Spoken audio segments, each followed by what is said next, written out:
Hey, good morning, family. This Florida weather is awesome this morning. I don't know if y'all are out early this morning, but this weather is beautiful. So I just wanted to stop in. I had this thought about, so I'm on my way to prayer and I'm really excited about going.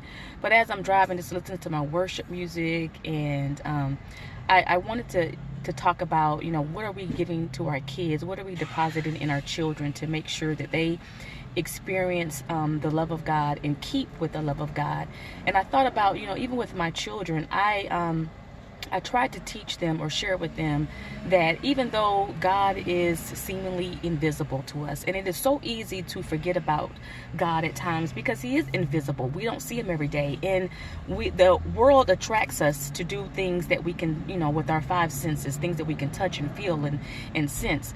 But it's also important to make sure that we include God in our everyday life, even though he's invisible. But it's the best relationship that we could ever have. It's almost like, I teach my children too, when they're they're thinking about a relationship or with their husband, you want that husband, or vice versa, but you want that husband to be intentional about loving you. You want that husband to be able to remember your birthday, or to send you roses on your birthday, or to just send you flowers just because, or to kiss you on your forehead, simply because he knows that it lights up your eyes when he does. So those things that makes our day or really touches our heart is the same things that we have to do when it comes to a relationship with God. We need to be intentional about including him in our everyday life, even though he's invisible to us.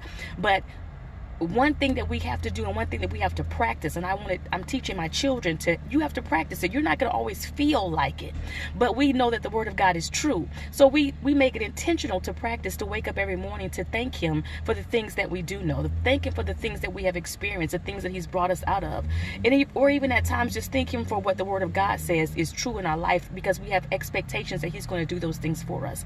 And when we make God intentional in our life, we're always intentional in his life, but he begins to reciprocate that love to the point where not only will the words that we speak become truth, but it will become personal. It will become intimate. We'll begin to feel those words. We'll begin to believe the words that we speak, and he'll begin to reciprocate his love and his goodness towards us. So even though we don't see him every day, but we have to make it purposeful and intentional to include him in our everyday life. It doesn't have to be this grand moment. It doesn't even have to be in a church house, but it just has to be knowing that God is personal. He is real in your life, and you let him know that by talking to him and telling him about how good he is. Practice how you want to be loved. I mean, you want a relationship, but you don't know how to be relational. Well, God is one of the ways that you can learn how to be relational and intentional, and you can learn how you want people to treat you because of the love of God and his pureness and his goodness towards us. He will teach you how people ought to treat you. So when this guy or girl does come in your life, you know how you should be treated because God has taught you the best way.